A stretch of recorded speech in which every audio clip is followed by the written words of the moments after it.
Welcome to Chasing the Cups, Knocking It Around. We've got some special guests tonight.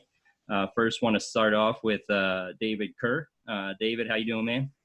Doing good, Marcus. About yourself? Yeah, doing well, man. You want to tell us a little bit about what you've been working on besides writing some pretty good stories? So I've been working as a scout for the soccer syndicate for the last couple months.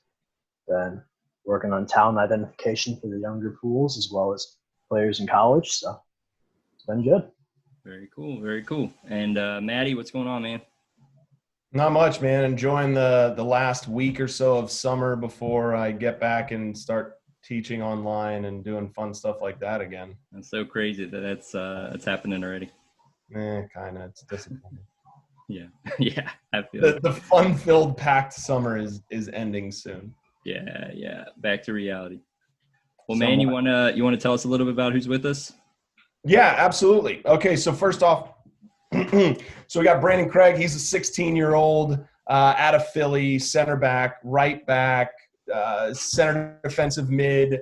Brandan, introduce yourself. Say hello. How are you doing tonight, man? Good. How about you? I'm doing well. Just Brandan Craig, 16, born and raised in Philadelphia. Played for the Union Academy. This is my 6th season, I think. So basically very like a homegrown without signing one, like been through the whole futures pre-academy and then academy for the last 10 years. So you're a regular around there is what you're saying. Yeah. They all know you. That's all. That's good, yeah. Good, man. Well, nice to have you on. Glad to have you. Also, we got Kaden Clark, 17 years old, midfielder, plays for New York Red Bulls, formerly of Barca Academy, right? Yeah, correct. Kaden, tell us a little bit about that, because to be perfectly honest with you, I'm not, and I think a lot of other fans and soccer watchers are not really fluid on what goes on there. Like, are they part of a league? Do they play games? Is it just training? How long does it last? Yeah. So, Anything like that. Barca Academy, it's a residence academy where kids from all over the world can come. They have camps, open camps you can come to. And based off how you do there, or if you get scouted, you get put on the pre-academy teams, which play in the state league, and they do tournaments all over the country as well, which is really cool for them. And then if you get put on the DA team, it was DA. So the DA team, they had U15, U17, U19, and we were in the DA league. And yeah, that's what we competed in. But yeah, it's a residence academy where you can come in. They have dorms you live in. You go to school there. It's a really cool experience. Nice. Yeah. Okay, cool. Good. How long were you there for? I was there since freshman year, so 2.5 years. Okay. 3 years, yeah. Nice. All right, Marcus, off to you, man. All right, man. Yeah, so we're going to get into the this or that, just having a little fun, kind of warm you guys up a little bit. So I'll dive in and hopefully we'll connect some fun ones on this one. So first one off, Liverpool or Man City? Brandan, go. Liverpool, yeah, for me. Caden? Man City, for sure. Okay. That's good stuff. NFL or NBA? NFL. NFL. Okay. Yeah, how come? I think there's more exciting games to watch, like, to be honest. Basically just more exciting games. I think definitely more people watch NFL than NBA. And that's a good reason why.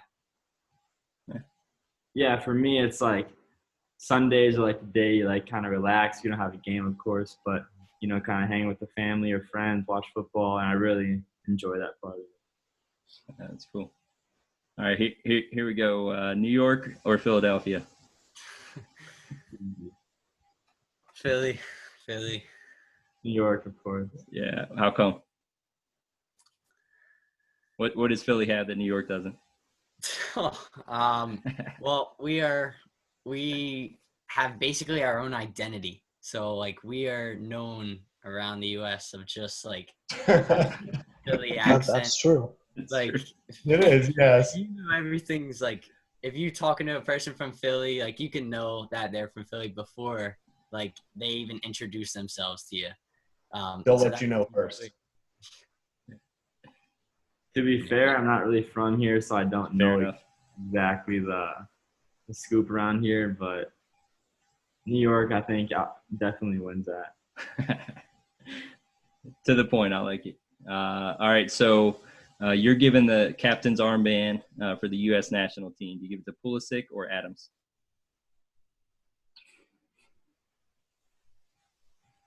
Pulisic. I think Adams. Yeah, go ahead. Just because he's so dominant in both ways, and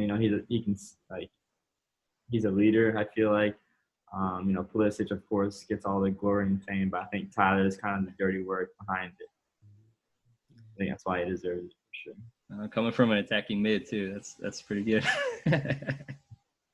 Matty will like that. So Brandon, this one's for you. Goal line clearance or scoring a goal?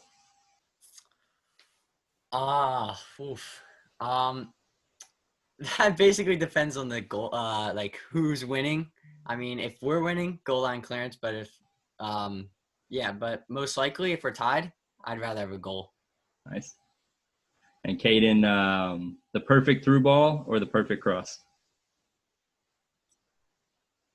I mean, I like through balls for sure. I think setting your teammate up, to get an easy goal is like almost better than scoring a goal for yourself because you just get to make it easier for your team. Yeah, I think you hit one this week. I can't remember who you were playing, but I think you hit a pretty nice through ball this week that I saw.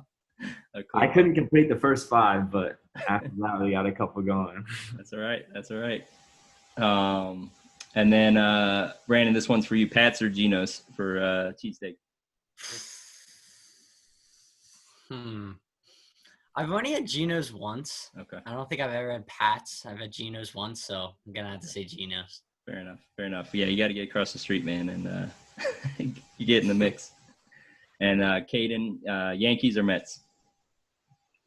Or do you waste your time with baseball? I know, right? I would say Yankee just because they're history. Yeah, I think you have to if you don't care. Yeah. Like going to a Yankees game when this is all over, the pandemic, I think that's definitely a bucket list. Yeah, I think there's some history there. I don't care that much about baseball, but it's been really cool. I've been up to Fenway and a couple like historic fields. It's still a cool experience, like the history of like the passion game in the States. But yeah, I don't care that much about the game itself. All right, Matty and David, you want to take it away and throw some questions at Brandon? Yeah. All right. So Brandon, first one's a nice and easy one. Like I mentioned earlier, you play center back, you play right back, and you play the 6 as well. What are you most comfortable with, and or what do you like playing the best? If it is 100% your choice. Yeah, good question. I prefer center back for me. Even though I've only played there since September, basically just thrown in there by the coach. Like we had a lot of midfielders at the beginning of the season and not too many defenders, like not too many center backs. So it was just like keep him on the field, but like let's put him in center back where he can develop better. And yeah, that's why basically I think like I can see passes and I have more time on the ball. So yeah, so I have plenty of time and choose my passes. Nice. All right. We like it. All right. So for those people who don't know, Brandon has had a little bit of experience abroad, and it was with Liverpool for some training. So what was that experience like, and what did it teach you? It definitely taught me like where the British game or the Premier League is to the DA or MLS and stuff. And it's like these kids are 15, 16 years old and just as thinking as quick as USL players. Like, and it's a feat in itself and it's an achievement in itself that these kids are like grown this way. That they're so good technically, tactically, like mentally. Like it's insane how like some of these kids are just like still 14 years old and seeing like passes that normally 14-year-olds wouldn't see in the US or any other country. Like they are just like way, I wouldn't say way better, but like they're just ahead. Like, and you can tell even from the beginning. So talking about age, and so now you're 16, you're playing in USL, you're playing with some guys closer to your age, some guys not. Like, what's that like to play professionally with people that are old, guys that are older than you, way more experienced than you? Definitely for me, it's like you got to make quick decisions. Like these guys are twice my age. Like the game against Hartford, they're probably one of the oldest teams in the league. Like, and same with Pittsburgh. Like these guys are twice my age and have like 10 plus years of experience. So it's just things that like little things, even like little details that it's gotta be perfect, or else they'll just punish you. Because like in a USL game versus a DA game, like these guys are way more experienced and see things that normally 19-year-olds wouldn't see. Like it's that simple. Yeah, it is. So with that, so what are the things that some of the coaches are helping prepare you for developing and moving on to that USL level? Basically just like making mistakes and just learning from the mistakes. Like these guys, like I said, like twice my age. So like these guys are already professional athletes and I'm just like 2 games in to being a professional. So everything's just like you play the game, you make mistakes during the game, and you learn from them mistakes after the game and film and everything like that. And you just grow as a player. Like it's just that. And it's just all learning experience for me. And that's what the coach has been telling me. It's like, there's no real pressure on me. There's pressure on the other guys who have to perform, who are under contract or anything. And I'm just like waltzing onto the scene, like just 2 games in and just trying to feel out USL and feel out the professional soccer level. What are some of those things that your coaches are trying to help you with, things that you can improve on? One thing that like our style of play is just like a lot of forward defending, a lot of aggressiveness. And that's something that our technical director brought on. So like he implemented into the first team, and the first team you can see like down in the MLS's back tournament, like they are doing very, very well with it. Even though it's their like second season under him. And now with our first season under the new coach of Union2, like we're slowly starting to gain experience with them and slowly starting to gain like all the expectations from him, with the like forward defending and the aggressive mentality and just everything. Basically that. All right. Yeah, so as a center back, so typically center backs they bloom later than most other positions. So going into that position, have you looked at that and approached the position kind of knowing that? Or what are your thoughts about that overall? For a center back, yeah, like basically for us, it's just you learn everything about like center back role. Like you see a lot of the, like, since you're a center back, you see the entire field. So right now it's like just scanning everything. Even when defending, like you see everything. So you got to constantly communicate. You always got to check your shoulders. Yeah, the biggest thing is just communication. That's the biggest development piece from a center back's perspective. Would you say that's the biggest thing that you had to adjust your game from going from DA to USL, or is there something else? Yeah, that's one thing. Another thing is, just quick decisions. Like these little details again, just come back to bite you. Like quick decisions. You got to be like aggressive and win your tackles because these guys are older than you and stronger and faster and bigger and smarter than you. So you have to go in like full speed and you got to win tackles and everything. Yeah. So that's perfect. So as you know, and as a lot of people who may be listening to this know, Jim Curtin and the Philadelphia Union first team, they're not afraid to play young players. So you may be getting your chance earlier than some other kids may be. So to get that chance, what do you think you need to improve on in your game to make it to that US or to that MLS level? Definitely for me individually is that I need to like put more muscle on or gain weight or anything like that.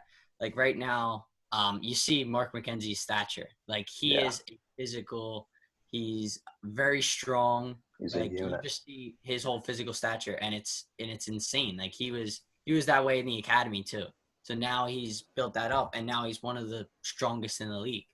And you take that into consideration with just say his partnership in Jack Elliott, who's 6'5", 180, and like looks like it's kind of funny. So my teammates actually compare me to him because we have like the same physical stature as well, and we just like look alike, and we have a lot of similarities. Like we're both from England and stuff like this, and we play the exact same way. So like for me, it's not necessarily to become a new Jack Elliott. It's to become an in-between between Mark McKenzie and Jack Elliott. Like you don't have to be shredded like Mark McKenzie, but you don't have to be like as skinny as just say as Jack Elliott. You can be somewhere in the middle and still make the first team. Hey, Marcus, let me fit in a random question here real quick. And I also want to hear Caden's answer on this. So, and similar to what you're talking about. So as young players, 16, 17 years old, are your coaches or anybody on the staff talking to you guys about diet and what you should or should not be eating or what you should be putting in your bodies or anything like that? Like how have they had conversations with you guys about this, Brandon? Not with me personally. I know at the end of the year or just start of the pandemic, I asked like our fitness guy, our head analysis, like analytical guy, data performance, and just asked them like, well, hey, like what should I do over this quarantine break? And he was like, well, like for me, I'm like as in himself, like he was just like, well, I'm not authorized to say anything because I'm not a dietitian or anything. So for me, it was difficult to see just like I searched up like meal plans and like stuff to gain weight and everything. So that was basically, it was just up for me. Caden, what about you? Have they said anything to you? Yeah, so I talk with the dietitian frequently, and we just kind of talk about what's good to eat, what's not good to eat, of course, but most importantly, it's on yourself. To wake up in the morning, don't be lazy and get a meal in because that will help you for your training. After training, we have a meal provided for us, which is really nice, so we can just kind of take it and go home and heat it up, or if it's hot, eat it. And then, dinner is on you, and just making good choices is on you. And we get guidance, but at the end of the day, it's your job to make sure you meet those guidelines and prepare yourself. Who's cooking for you? I do a little cooking, but mostly it's healthy takeout. But I do cook a little bit, like pasta, or if it's tacos or something. I don't have my parents here. I have my godmother here with me. So yeah. Yeah, I think it's an important thing to ask. Like, I mean, I'm 37, so 20 years ago, like, it wasn't mentioned at all. And I never played soccer close to the level that you guys are on or anything. But I want to say, I bet even 20 years ago, they weren't that worried about NFL athletes, NBA, MLS, any league.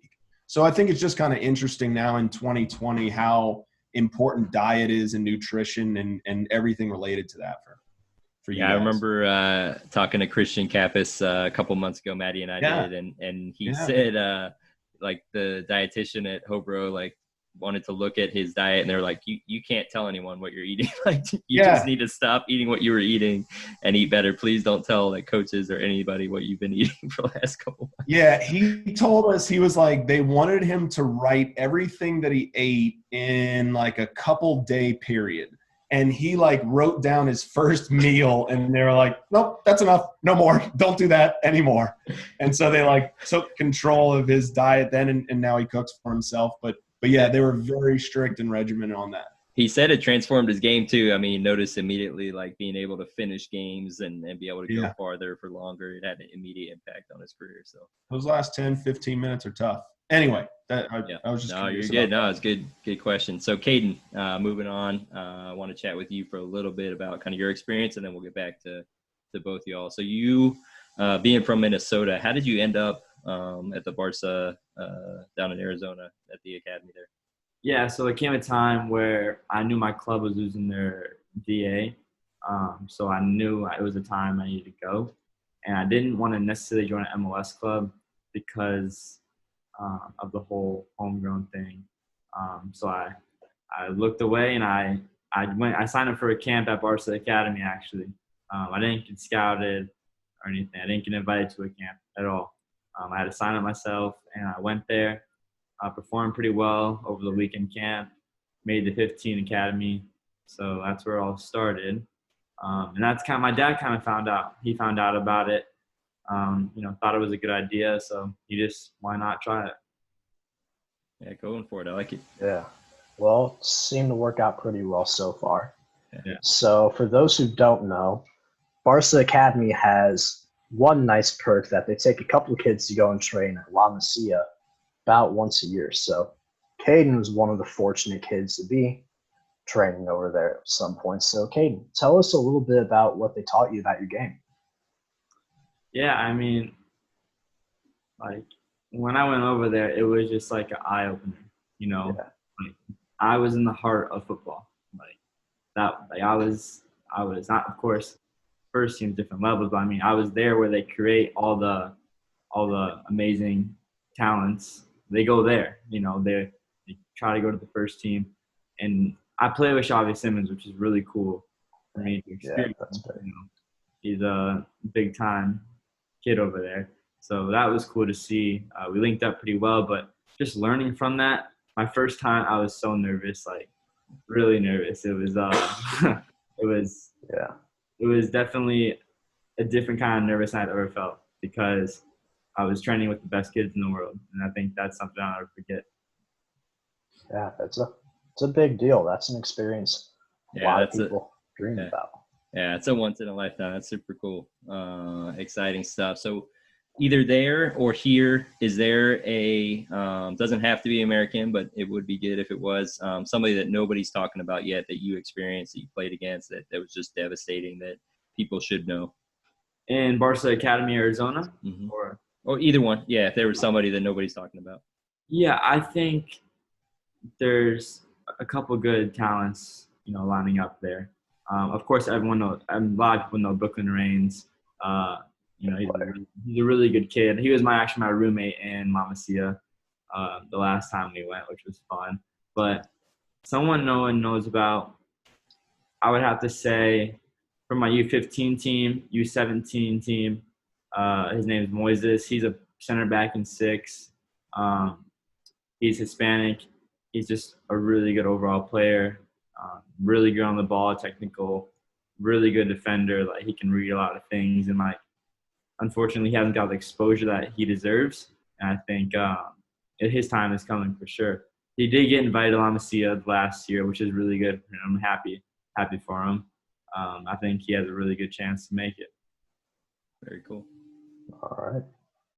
Yeah, so what was the biggest difference between La Masia in the U.S. and the Barca AZ training? Honestly, when we went over there, I knew all the drills, except maybe a passing pattern that they didn't. I couldn't understand because I don't speak the language, but you had to learn it on the fly. But honestly, the 4v4+3, the way they do it, with rondos, everyone knows rondos, but just the way they do things, it was really clicking. And I knew how to play in the drills. And Barca Academy really uses the same drills as they do over there. Of course, the level of players higher, which is understandable. Yeah. I mean, really good environment at Barca. Yeah. Very cool. So you're at the academy. You go over, get that incredible experience, and what was it that led you to sign with the Red Bulls too? What was that? What was the catalyst for you to land there, as opposed to maybe seeking your trade overseas or doing something else different, MLS otherwise? Yeah. So over the summer, I tried out at Portland, Philly, Minnesota. And I had a couple more options, but those are the 3 that I went with over the summer to try out. I really, really liked Philly. I like what they were doing with the young players, giving them chances, of course. Brendan Harrison's killing it right now. his little brother just made a debut as well. And just like Selmir, Dante, Brandon. There we go. Really giving me a Good chance pull. to everyone. And I think that's something that I had to consider, but I'm really happy with the move to Red Bull. I think that I fit their system very well. I like to high press. I like to be aggressive off the ball, and I think that helps me with my aggression on the ball as well. And I like the plan they had in place for me. So hopefully I can seek it out. Yeah. Let's hope you do. It's working so well so far. So as a number 10, so that's been a position that the United States has struggled with producing for quite some time.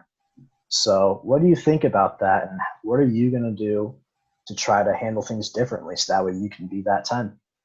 Yeah, it's definitely a big opportunity to play this position, and it comes with a lot of responsibility. Being able to create, you have to create for your team. You have to be that guy, no matter what. If you're having a bad day, good day, you have to be good in the moments. I think that having that position open, you just really have to, work. I personally, as a young kid, work at it every day.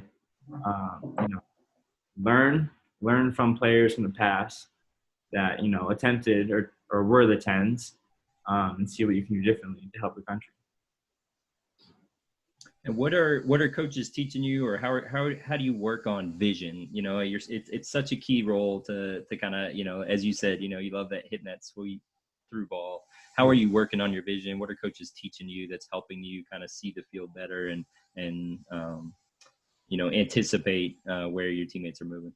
Yeah, so I think recently when I got to Red Bull, John has been really helpful in teaching me the areas I should be in.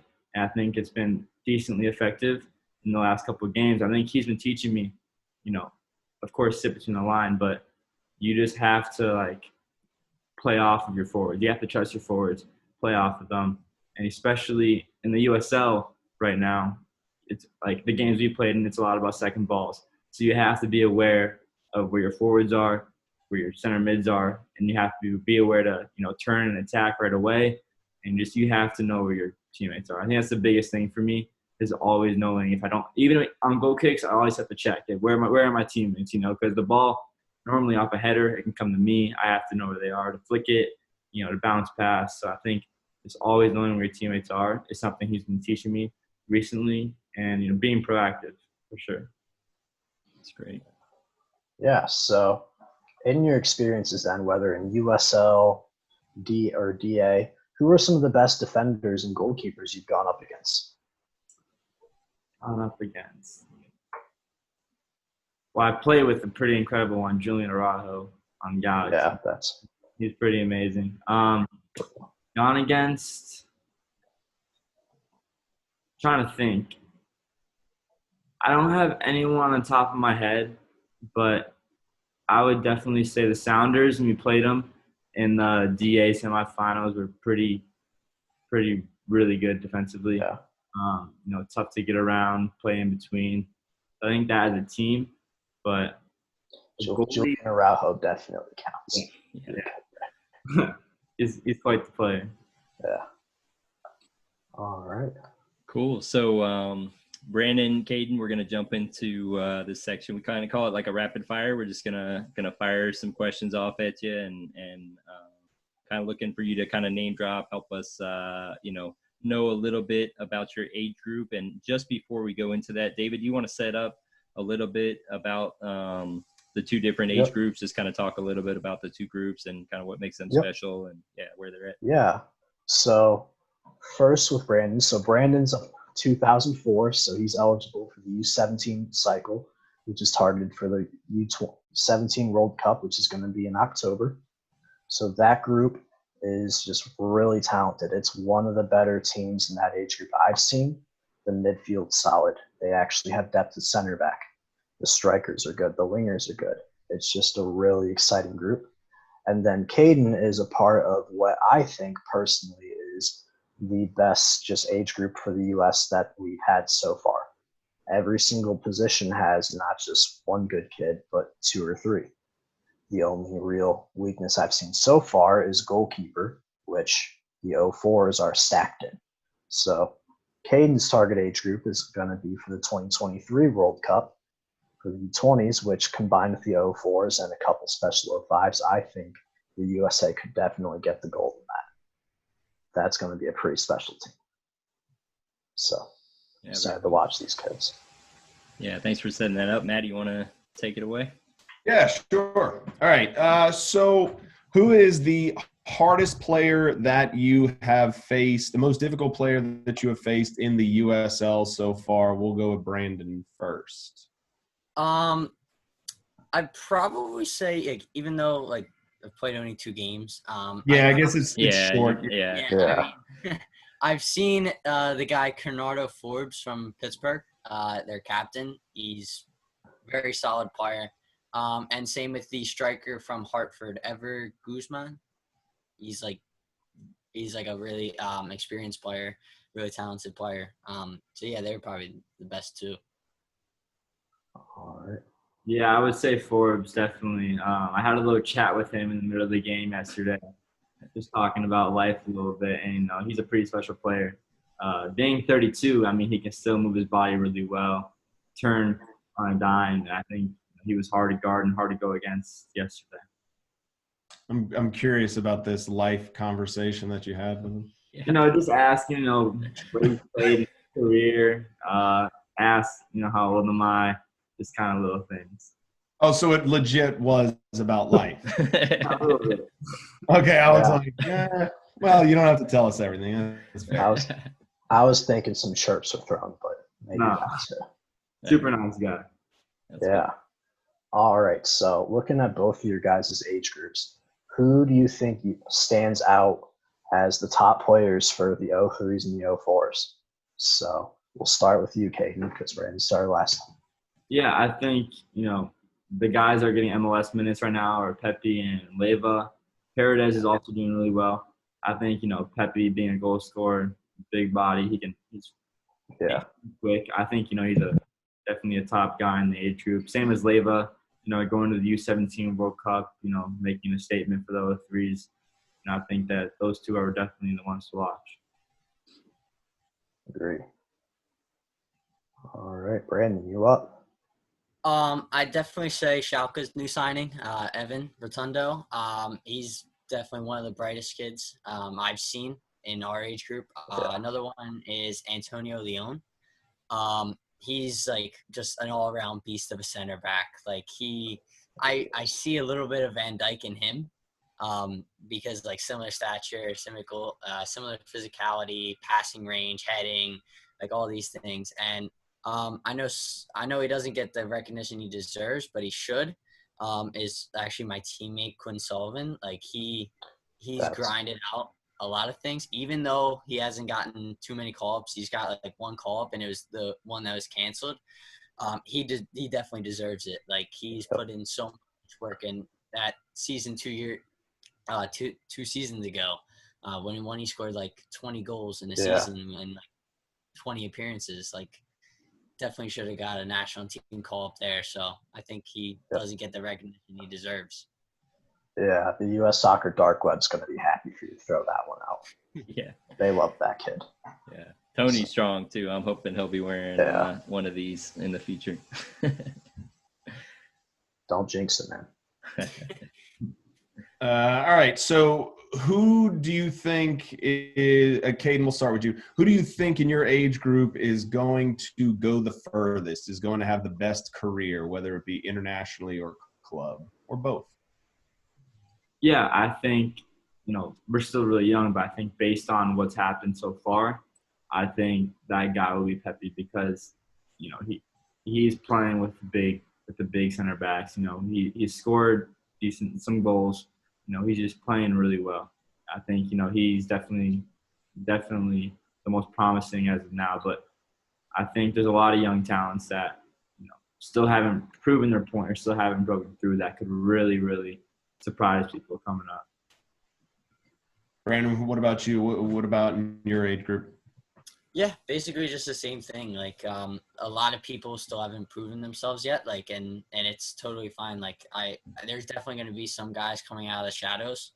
But like one guy, is probably Evan, who I can see like he's already made the jump over, and I can see him having like he's already taken the path of like a Pulisic guy, like not signing for an MLS team, just going straight over to Germany as like a 15, 16-year-old. Yeah, and that's just as of right now. I don't know in like a year or 2 years or anything. That's just as of right now. All right. So, speaking about making the jump to Europe, who do you guys think are going to be the next one in your age group to move over? I think, I think Leyva could be that guy because he has a lot of eyes on him. I know I'm talking about him a lot, but I think they're kind of dominating the age group. Being at the U17s in the World Cup. I think Leyva has a really good chance of going over there. He's getting minutes, showing the teams over there that he can play on that sixth role and connect passes, make good threatening passes. I think that's definitely a guy. Yeah, that's a good shout. What about Caden Clark? He'll be 18 in next year. I don't know. He has that passport. We'll see. We'll see. Okay, so what is the let's see, Brandon, who is the best MLS club at developing talent, do you think? It's got to be FC Dallas. Like they are the golden age. Like right now, like I can't even count on my fingers how many homegrowns they've had. Like, and it is insane the amount of talent they've produced. Not even for their club, like overseas too. Like, but I will say one thing that like we are creeping up to them slowly. Like we are starting to sign more homegrown, starting to trust in our youth more. So yeah, I'd say we're definitely one to watch. Yes, Philly's definitely making some moves. All right, so Caden had something to say. What were you going to say, Caden? I'm sorry. A lot of people know. Like, I don't think anyone knows this, but before I went to Barca, I tried out at FC Dallas, and I got cut from FC Dallas. And that was by their head coach of the first team. Now he was the academy director. And to be fair, I don't know. I don't think I played very well, but I think that's just something unique that happened in my youth. You think it was just? I think what? I mean, do you think it was legit you getting cut or not asked back or whatever? I mean, do you? Absolutely, yeah. Okay. I think that's responsible. Go for it. I think it's the best thing that could happen. I really do. Yeah. I think that definitely lined up, where I am now, and that's like the best thing. You need a little bit of failure to succeed. You need a little bit of edge. You need a little bit of people against you. Yeah, of course. Yeah, we're going to let Lucci take the L on that one. All right, so Caden, back to you. So who do you think is the best club in Europe at developing and playing young players? I mean, of course, like big-time club that's doing that, Dortmund, of course. I mean, they got Jude from – I don't know the name of the club. I'm sorry, but they got to him before United did. I mean, that just said something to everyone. I mean, they got Holland, of course, Gio Reyna. I mean, they're beating all these clubs because they did it with Pulisic, and they're showing that they give these players a chance. I think that's the club as of right now, but it could change really quickly. There's a lot of good clubs out there that are doing that. Yeah, most definitely. All right, so next question. Brandon, who is your favorite player in the world at your position? Oh, that's an easy one. That's got to be Van Dijk, without a doubt. Like, just simply the best center back in the world. And I know I have like daily arguments with one of my teammates who's like a huge Sergio Ramos fan. Like, and just got to compare. Like, come on now. Like, Ramos has had a better career overall, but Van Dijk's a better player right now. Just has to be said. He's like 5 or 6 years older, 6, 7 years older. Yeah, I mean, right now Van Dijk is absolutely better. but good call. Yeah.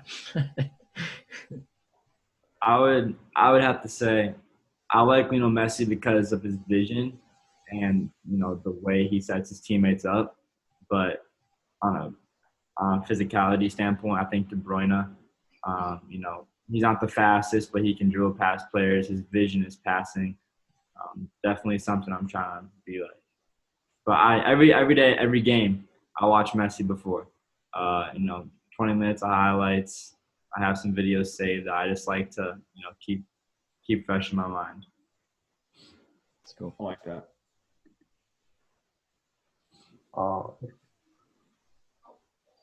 So, all right. So, who do you guys think is just the most lethal attacking player you guys have played against? It could be in your age group. It could not be. In USL, DA. Who makes defenses suffer? For once, I have to go with a kid who I played with Liverpool. His name is Harvey Blair. This kid is he was injury prone up until the last July. So he's just coming off an injury, and with the 3 games that I've played with him, I think he scored 7 or 8 goals, of just say 11 or 12 that we scored in total. And this kid, his raw power and his speed and his strength and it's also his finishing ability. I know he scored a hat trick against Arsenal when we played against them.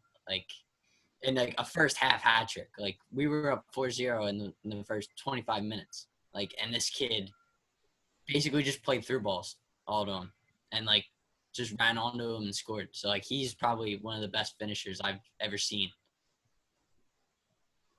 I think I have a better one. Matthew Hoppy. I love the kid. Playing with him, he can really finish. I haven't seen the guy you're talking about. I'm sure he's amazing, but Matthew Hoppy, I think he's definitely one to watch out for. Trying to make the first team jump in Germany. I think that kid can really just read gaps, finish on a quick touch. I think that's my one. Yeah, he's definitely one to watch for U20s, and he might be a big winner of Schalke. Yeah. Kind of pulling the strings a little on the funding, so he could be a winner there. Yeah. So, let's switch it up and go defenders. So in your age group, who do you think some of the best defenders are? Caden? Dante Huckabee is really good from Philly. Solid player. Another one, Justin Che from FC Dallas. It's really solid. And what's his name from Seattle? Eric Kinsner. Eric. That kid's good. Yeah, I like him a lot. We're really good friends. I just blanked out for a second. I'm sorry, You're Eric. kidding. That's all right. We'll edit it out. Brandon, what about you? Definitely the kid Antonio Leon again. Yeah. Definitely just no need to even explain. And also one to watch out for that even though he's a year younger, the kid Angel Martinez, I played with him in Italy for the Tornado de Nazionale, that one. And he was just an absolute stud. Even though he was an 05, he was just as big as all of us and just as strong, just as fast, and just everything about him really fit in to the 04s. So he didn't look like an 05. If a neutral fan come in, he just didn't look like an 05. He was a regular 04. Yeah. Dortmund seems to agree because they're swirling. So, yeah, that's a good player. Very cool. So we're going to switch gears. Thanks, guys. Everybody's hitting Google hard right now and jotting down names and hitting YouTube, looking for some of these guys. Thanks for dropping some names so we can geek out. But want to talk a little bit more, just so you guys a little bit, and wanted to ask you, what is it like, share with fans, what is it like signing with the USL club? Are you connected to the MLS club? Do you feel integrated? Does it feel like you signed with a completely different team? kind of share that for fans, like help them understand, like, what does it mean to sign for Philly 2, for Red Bulls 2? What's your connection to the parent club, and what does that look like? You want to start off? Yeah, go for it. You got it. All right. Yeah, so we are a tightly bunched group with our first team, second team, and academy. We have seen guys go from U19s to the first team right away, Jack DeVries and Cole Turner. Jack DeVries played one game for the Union2 and then went straight into the first team with at the bubble and the MLS back tournament. So yeah, we're just I remember training with the first team twice, even before I trained with Union2 or Bethlehem Steel. Like, I just made that jump right from 15s and 17s right to the first team. And they just put me in there with, like, all these guys. Even before I played with the younger guys in the USL, like, which was, like, surprising. But they were challenging me. So, definitely, yeah. Okay, cool. Yeah, I would say, before quarantine happened and everything, like the first team in USL were in the same building. So it was like, we're walking past them every day, talking to them, asking them how they're doing, just little things that, make a difference for a kid like me, just coming into the program, saying hi to Aaron Long, super cool. And the first time I was nervous, like, I don't want to mess up. But, it was a super cool experience to meet some of those guys.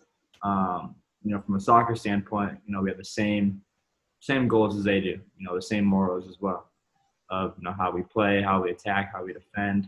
And there's really, you can see it. I feel like you can see, the intensity of both teams. And yeah, we feel a part of the family.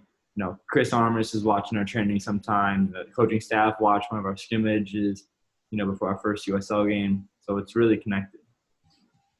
It's cool. Marcus, I got one. So who is, and both of your answers are important, so whoever wants to go first, but who are any United States players that you're in touch with, or any guys that you know from there, or who is your favorite player to watch, or anything like that, of the senior group, the guys that are much, much older than you, like 3 years or 4? Anybody? Go first with that one. I think of a little bit. You gotta think. I mean, throwing it out there. I'm sure everybody. I don't know if Caden, you're like more of a fan of Tyler Adams since you're at New York, or since you play a similar position to Pulisic, or I don't know. I'm just kind of. Yeah, I can do it a couple different ways. Like, obviously Tyler Adams, big one. Just looking at his pathway and the way he's gone. That's definitely someone to look up to, and the way he plays is amazing. But I think from the first team as of right now, Kaku is very good. Florian is really good as well at 10. I enjoy watching those guys. Kaku, of course. But yeah, he's really good. I think, Pulisic, what a player he is, against Liverpool, what he did was amazing. I wouldn't compare myself to him too much because I think he has a little more pace than I do, but I think, similar ideas. He's the player of the United States right now, up with Tyler Adams for sure. So, KO signed today with Wolfsburg from USL. It's kind of a big step in USL. Very historic moment for them. Are you hearing as USL players, more young athletes thinking about USL as a real pathway to Europe? Or, do you have aspirations to go to MLS first and then Europe? Have you thought about that? Or are kids in your age groups, thinking that as a realistic path to Europe? Brandon, go ahead. Yeah. All right. I've definitely thought about both pathways. Definitely like signing MLS or going into Europe. I've definitely thought about it, and I have both options. I think Rokas Puskas, I don't know how to say his last name. He's Lithuanian. Yeah. I think his move a little shocked me. Like, I know he had a trial at Man United like the week after I had a trial at Liverpool. And then his move away from at SKC, like that really shocked me. And that must have been like, oh, well, this kid must be going to Europe, because why would he move away from an MLS club to go just say to Barca Academy? Like there has to be a pathway there for him. But yeah, I've definitely thought about both options. And like the good thing about Barca in that situation is that if you go there from an MLS club, you know, it can either lower your fee when you do go, or it could take it all away. Or, you know, it can make you available to go another MLS, which gives you leverage. Because the MLS, you know, they don't want you to have leverage if you're homegrown. You either sign the deal or you don't. You know, if you don't have a European option. So it's I think what they did was really smart. Honestly, you know, give them more leverage, give them more options, and you can't go wrong with that. Yeah, no, that's great insight, guys. Matty, go ahead. Oh, I didn't really have anything to ask. I'm sorry. I was just enjoying the moment. Yeah, no, you're good. You want to take the next question? Yeah. So what do you see as the biggest challenges of kind of achieving any goal that you have for yourself? So what are the biggest challenges you face? Caden or Brandon? I'll go. You know, I think personal goal, you know, get on the senior national team, or actually make my first youth national team cap. I think that would be pretty cool to start off with at first. I haven't made a cap yet for the youth age yet, so get that first down, and then as a player in my career, you know, play Champions League, win a Champions League, you know, win your league. I think Champions League could be something amazing to play in. I think it's definitely a goal for me. I've said it, you know, 2 years ago I want to play in the Champions League, so nothing's really changed on that point. You know, we stick to that. So, yeah, it's kind of a career goal for me.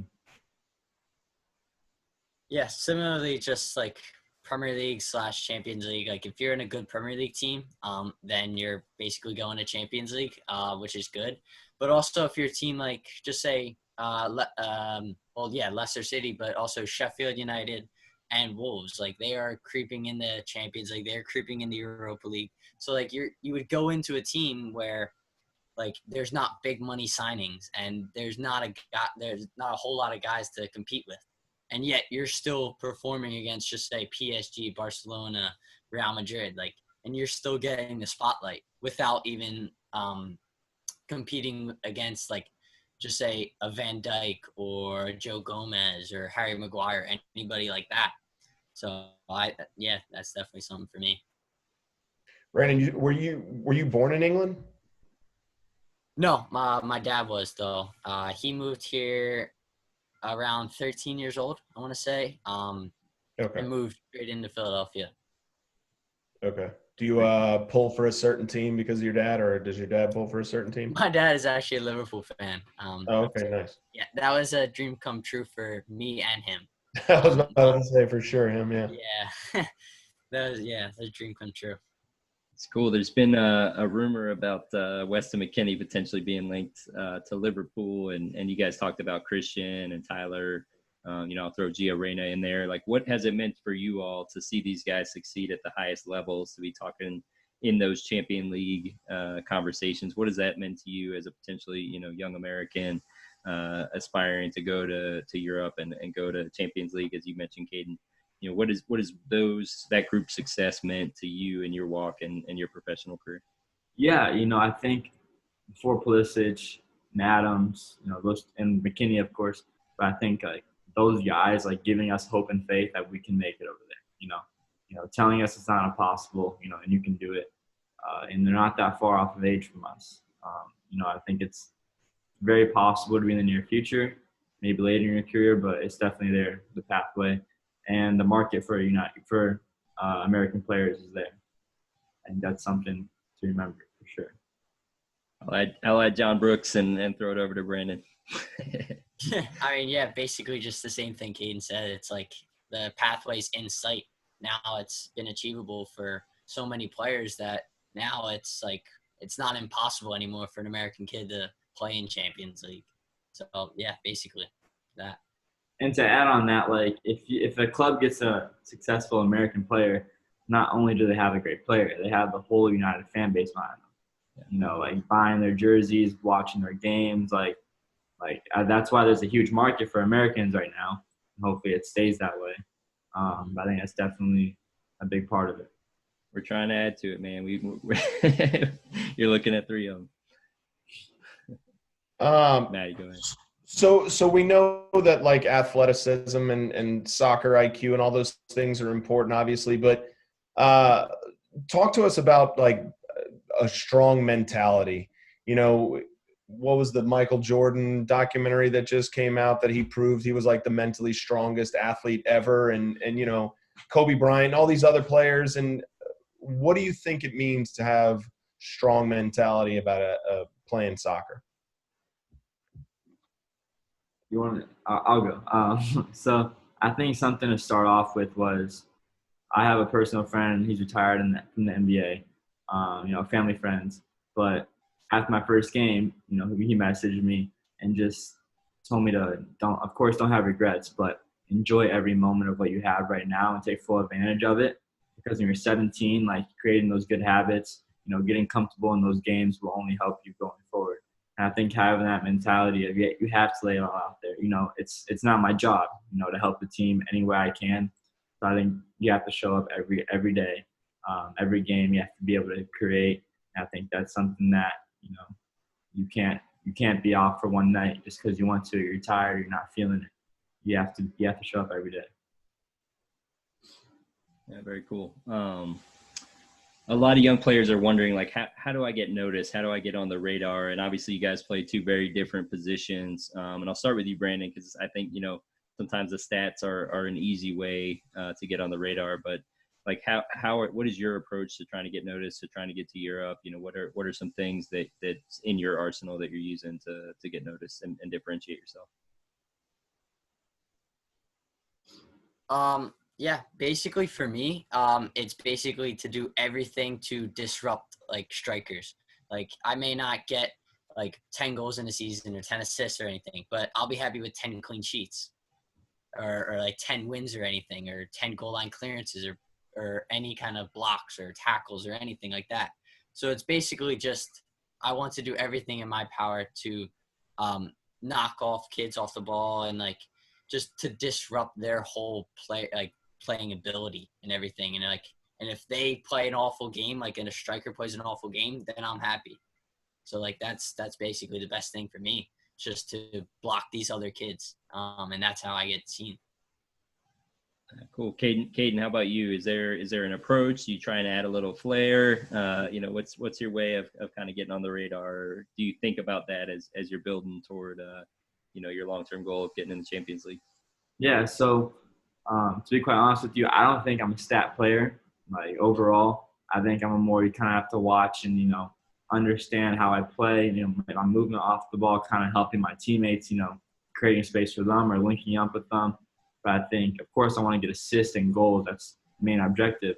But I think kind of things you do off the ball to help your team is also really important. And there's no stat for that, of course. But I think as a player individually, like you're an entertainer. You know, you have to bring flair. Energy is a big thing. You have to bring energy, especially when there's a crowd there. You know, you have to bring the energy and things they want to see. If that's doing a fun trick or, you know, playing an amazing ball, winning a tackle, you have to be able to do it all. I think that's something that I'm trying to work on, of course, and hopefully I can develop that in my game. Yeah, very cool. So, Brandan, what is the main weakness of your game that you're working on, and how did it come to your attention? And then how are you trying to improve on it? Basically, like, I wouldn't say it was a main weakness. Like, it's just one of. It's basically just, like, my whole positioning part of, like, being a center back and everything. Because technically I'm like, inexperienced because I only have less than 9 months experience of center back. So I'm trying to learn, like, everything about the positioning and, like, how to read, like, strikers' movements and 10's movements and, like, balls playing over the top, everything like that. So, like, I'm trying to ask, like, coach for, like, film sessions on, like, what, like, just say Van Dijk does or any top quality center back, just like what he does throughout a game. And not just on the ball, but off the ball too. Like a lot of your defending transition moments and your positioning reads. And also, just your positioning moments.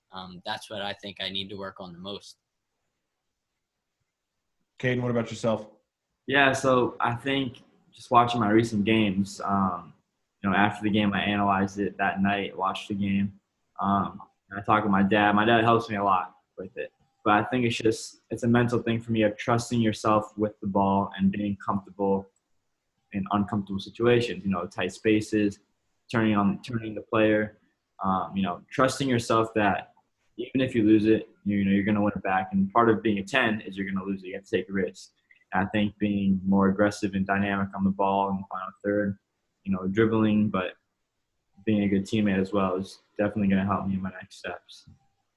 And being more lethal, I think, in the final third of making better and quicker decisions, shooting, just making good plays. Cool. So Greg Berhalter picks up the phone, calls you, Caden, and says, "Hey, man, there might be a spot for you. What can you bring to the pool? What can you bring to my group?" What would you tell him? Bring that flair and energy and vision that I think, I can bring to the team. I think, my vision, my passing, my positioning, it's decent. It can always get better, but I think that's definitely a strength of mine that I can, help the team. Brandon? I'd definitely say my passing ability. It's funny, sometimes I'm watching film after a game and I see a pass that I'm astonished myself, somehow, how can I have saw that, or how can I have played that pass? And just overall, it's not only me, it's my strikers and my 10s just finding pockets so that I can find them. Because if they're in good positions, then I would say a good majority of times I can find them. Very cool. Very cool. Well, guys, enjoyed having you on. Go ahead, Matty. I was just going to say, we forgot to ask the most layup question to start off with. We always have been asking people what's your guilty pleasure on there you go. Netflix that you've been watching lately? Just something that's garbage that it is, but you want to admit to us that you're watching it. It doesn't have to be on Netflix. It could be on Amazon Prime or any of those. Anyone? Yeah, I'm currently watching Silicon Valley. I really enjoy Great it. show. I don't know if it's a guilty thing, but I mean, I'm not into tech stuff, but I kind of like the whole business part of it, which is pretty cool. That's cool. A little bit too much self-sabotage for me, but it's a pretty funny show, yeah. That's a good show. I'd say for me, I'm actually a big Stranger Things guy. Nice. And usually I'm not one to watch any sci-fi, any technically horror. Usually I'm not a big fan of that, but I actually do really like Stranger Things, and I can't wait till season 4. For real. That's cool. Yeah, it's a great show. And one last one for me, and then David, if you have anything to add, what, you guys are young guys. I know, Caden, you're from Minnesota. I know Brandon's home, but it's still different, I'm sure. How has your family played a part in your professional career development? Moving to another city and pursuing and talking about going overseas, getting to Arizona and different places. But, how has family played a part in your professional career? Caden, go ahead. Yeah, so my family is very involved. We're a very tight family. When I left for Arizona, it was really hard on them and hard on me, but it was the best thing for me. But on a family note, my dad's really involved with me. Of course, I have to have self. I gotta know what I need to do for myself, but he helps me a lot. With my body, taking care of it, seeing the game, working on things that I need to work on right away. It's correcting bad habits. And I think the bond that me and my family have, will never be broken. And it's brought together by this game. And I think we have a good balance of soccer and family life, which is really important as well. But this game can definitely, change your life and take you over the world, which is really cool. Yeah. I like that. And for me, just my dad has been everywhere with me. Like, he went on the Liverpool trip, and he's been on a countless number of trips with me all around the world. So yeah, it's just a big shout out to him, because he's basically taught me like everything I knew about soccer. Like, he's the one who got me into the sport. Like, even though he grew up playing with it, and he was like basically just forced me to play, but like still I fell in love with it. And like everything since I was like 3 years old, just kicking the ball around the backyard, like teaching me everything that he knew. Yeah, it's just a big shout out to him. A lot of my work and determination and everything just goes out to him. Yeah, That's awesome. that's awesome. All right, so my last question is, over the next year, what can fans look forward to from you guys? What's your goals for the year?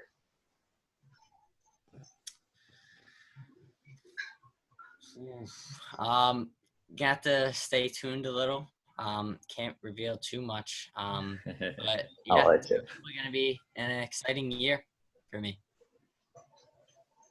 Very cool.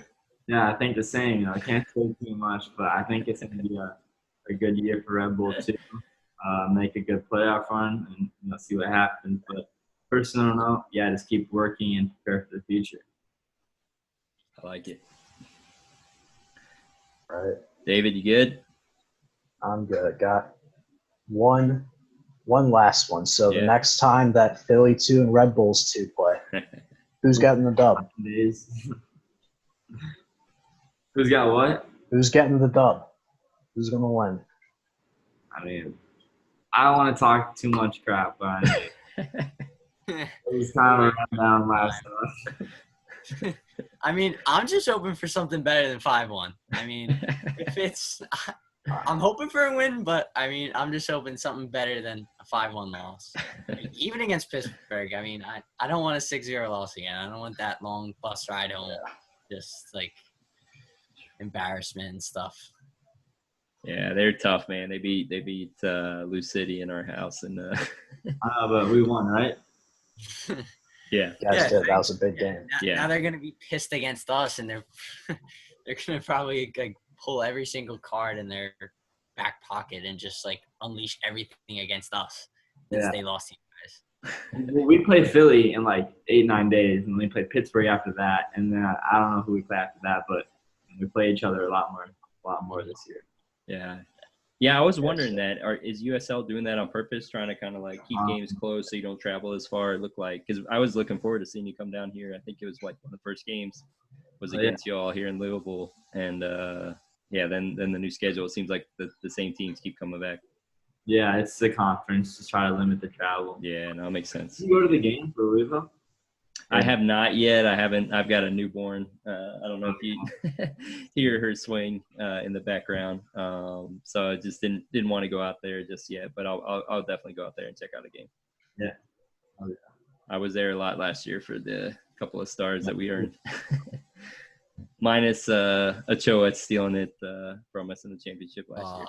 That was brutal. That's tough. Yeah. We still got 2 stars out of 3 years. That's not bad. Well, I have a question for you guys. Like, what do you guys think about – I'm from Minnesota. So what do you guys think about Minnesota closing their academy and, like, shutting that down? And they're losing out, like, not from young players, but they have the chance to sign Jackson Ewell, big-time player now. They have the chance to sign him, and they didn't. A lot more good local players that they lost out on. That's a great question. David, you want to – Yeah, I'm a youth soccer fanatic, and I wasn't too happy when I saw. I'm gonna be honest. There's so many kids in that area who are really good that not a lot of people know about, but they could have carried that team. Yeah. Like, Minnesota lost out on potentially the best 06 in the country. Yeah. On top of a couple other kids who were damn near contract ready. Yeah. On top of that, guys like Jackson Ewell, or maybe like a Mukweli Akale for old school fans. Yeah. We'll hope they bring it back, but I wasn't. Oh, go ahead. Parking back here. I saw Adrian actually around town where I live. Chat with him. really, And I could tell something's up, but he didn't want to tell me. So I was like a little shocked, but it doesn't surprise me. honestly. Not one bit. I heard about it the day before it happened. I didn't get it. But I mean, when I trained there, Adrian's such a good coach, and Yeah, he's a good guy. I really enjoyed it with him. And I know, like, we were keen to try and get him, like, in our academy, and just, like, I know our technical director, or our technical ID guy, our scout, was just trying to, like, get his, basically, signature for academy contract. But John, is that what you're talking about? Yeah, sure. Yeah. John I Shear. don't know. We'll see what happens with him. I don't know. yeah, that Yeah. kid. He's probably getting treated like an SEC recruit right now. Matty, you got anything? You good? I'm golden, man. Yeah, I'm good. Brandon, you good? Yeah, all good. Caden, All good. David, you good? Yep, I'm all good. All right, guys, man, that was fun. Thanks for coming on. Thanks for like sharing your story, and yeah, definitely, Caden. Hope your family is doing well and safe and everything. We were bummed to miss you last time, but glad we were able to connect tonight. And yeah, wish you guys the best with the rest of the season, and we'll be watching the Twitter feed and looking forward to seeing some exciting news in the future for both of you.